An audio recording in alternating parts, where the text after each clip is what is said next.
President William Samoei Ruto's administration will and shall do whatever it takes for them to ascend to presidency or retain power come in the year 2027. Yesterday, I talked about the issues of ID issuance in Northeastern that are now not to go through vetting.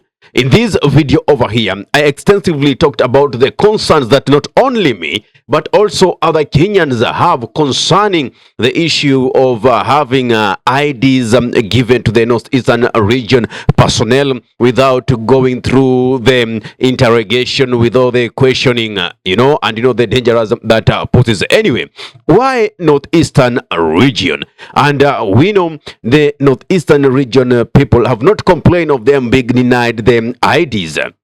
In Mount Kenya right now as we speak, and other regions that the president feel that he is losing touch, are now complaining, or where the president feels to have lost support.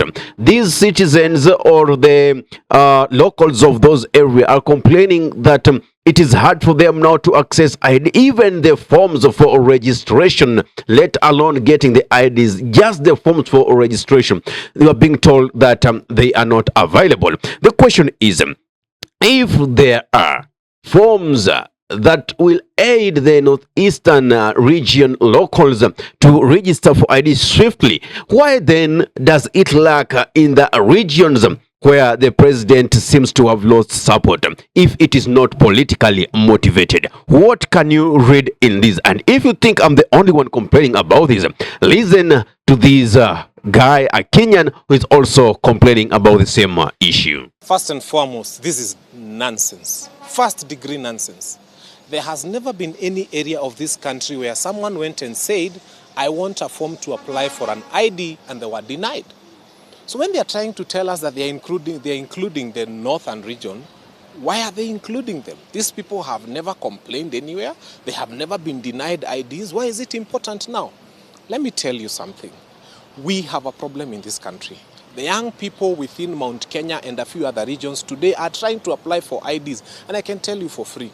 Munenda mnaambua hakuna form. Hizi forms zinapelekwa Northeastern zinatoka wapi? We do not have a problem with the head of state registering the people of Northeastern, but we have a problem with other regions not having application forms to get IDs. Number two, what we should be discussing about is the cost of the ID. Why are we paying 1,000 shillings to get a document that we are supposed to have constitutionally when we reach the age of 18? Number three, why are we having IDs that expire? Who said my citizenship expires? So after 3 years it expires, and then they decide whether they are going to renew it for you or not. So as we speak about the ID, we have to speak of all the three issues surrounding it. One, access of the ID to everybody, regardless of where they are, and it should be made affordable, actually free. Number two, it should not have an expiry date. And number three, we should not have regions that are being considered as special in terms of issuance of IDs. Having finished to say that, there's something else that needs to be noted. Nataka wa Kenya wafanye research yao. There are some young people from a country that we know around that I'm going to mention. I don't even have to tell you. Who've been going around and selling to us kangumu and coffee. I challenge you today to take your phone and send them money via M-Pesa. They all now have national IDs and they all now have Kenyan names. I want you know them. You know the country they are coming from. Go and try. Who is giving them registration? And that is why we have persons like Rigathi Gachagua really hitting hard on this government, because all of us have seen how oppressive this regime could be. And he actually lauds one of the MPs whom most of the time you might see as a person who is mad, a person who doesn't know what he's doing, but deep inside the person's wisdom is very clever. We are talking about Mumias East MP, that is PK Salasya. PK Salasya, even in the last meeting that the president went through to Mumias, PK Salasya told the president, hey, Mr. President, can you hire me to be your advisor? But of course, give me a salary. Because the people you've put to advise you are doing nothing. They're lying to you. They're telling you that SHA is working. They're telling you that the health new model is functioning. They're telling you that the agricultural sector is okay. They're telling you that the health sector is doing great. But deep inside the Kenyans' heart, they are really hurting. Nothing is moving on as planned. You see? Huyu kijana anaitwa Salasya, Peter Salasya. It's a young man but with brains. Ako na akili mingi sana huyo kijana. Anacheka tu namna hiyo, lakini zile point uliona siku rais alikuja pale vile aliongea. Anaongea vile wananchi wanataka kusikia kwa sababu yeye ni mtu ya ground. Mimi namheshimu sana. Yes, it's very true. It's really true. Because the president either is not taking advice or maybe he's just advising himself. You know, when you are a head of state, there are key decisions you should make for the interest of the common mwananchi. So, meaning, if you thrash away what the common mwananchi wants, it simply means you don't have the interest of the common guy at your heart. Right? Well, let us go on to another issue about Edwin Sifuna. This is a statement that Sifuna did say before the president toured the northeastern region. Sifuna was telling the Mandela guys, see, when you walk from Nairobi, you are clean. There is no dust. You get into the airport, you're very okay. But the moment you land in Mandera from the airport, it is all dust. You are swimming in dust. There's no single tarmac road. Yet, in the president's backyard back in Gishu County, there is an airstrip and also an airport fully tarmacked. And yet, the president cannot do only 3 kilometers. Only 3 kilometers of tarmac road in Mandera from the airport. And he tells the guys, you see, unless he does this, then shall he have the moral authority to come and actually ask for votes. Before that, then he should not be able to ask you for votes. And we saw when the president was saying, you know, the one who has always been including you as part of government. You are part of government. I've always been talking for you, but you guys, you always don't, you know, consider me. So that is a way of him asking for votes, telling them you've not been supporting me, but this time round, kindly ensure that you support me. Mimi nimeshangaa sana wakati nafika hapa, ni mara yangu ya kwanza kuja katika kaunti ya Mandera. Kuanzia kwa airport, ukishuka kwa airport, mtu umetoka Nairobi ukiwa msafi unaingia kwa vumbi.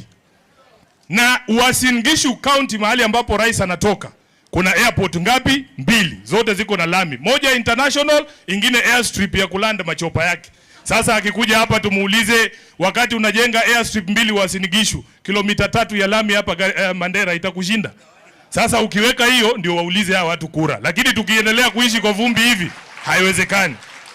Mheshimiwa Roba, nimeshtuka sana. Mimi naingia Mandera, hakuna stima Mandera. Mwaka mzima tangu Ramadhan, mwaka ule mwingine. Mwaka mzima watu wanakaa bila stima kuanzia Ramadhani ya last year. Ramadhan ndio hii ingine na tupata chini ya wiki 4, hakuna stima Mandera. Wewe unatuambia unataka 99%, utatoa wapi bana my friend? Kama watu wa Mandera hapa hawana stima, generator zimekufa mwaka mzima. Kila siku governor anapiga simu Nairobi, wanamwambia generator zinakuja. Ambia Ruto akuje na hizo generator next week. Akuje nazo. That was Eddie Sifuna trying to indirectly communicate to the president that, you see, if you need these people's vote, kindly work for them. And that is not only the issue within the northeastern region, it's all over the nation. Tell me one thing kindly. Tell me one thing that this regime has been able to do to perfection, which is for the benefit of the common citizen. Kindly, just tell me. You know, people may think that we just keep on criticizing the government, we are hating on the government. No, we're not hating on the government. It is the people who are put to run the systems that are actually destroying the livelihoods of the citizens. You know, you should be there to protect us. And protecting us means protecting our health, our resources. Right now, we just saw another bunch of policemen have been taken to, you know, Haiti. Yet we know the U.S. has got the U.S. aid that was being given to Kenyan for the Haiti mission. Meaning, this country will be going deeper into taxpayers' pockets to make sure that they maintain that mission. Yet, there are no enough roads in Kenya. There are regions that if you step down today, you'll be asking yourself, wait, where am I? Is this still part of Kenya? So when you see some of us criticizing the government, it's not because we are hating, no. It's only that we want services to be streamlined. Nobody doesn't want to pay taxes, but pay taxes and see them working for you. Corruption is at its epitome in this nation, and we cannot be muzzled. We cannot keep quiet when things are not doing right. Okay? I don't know what's your take on these. Kindly give me your thought in the comment section below. If you're watching from our YouTube channel, kindly subscribe and press the notification button so anytime that we are live or we upload content of this nature, you'll be the very first person to be notified. Ahmed Khalif is my name for the Unscripted Talks here in Durb Radio. Assalamu alaikum wa rahmatullahi wa barakatuhu. Kwa timba kali za Afrika, Durb Radio ndio mpango mzima.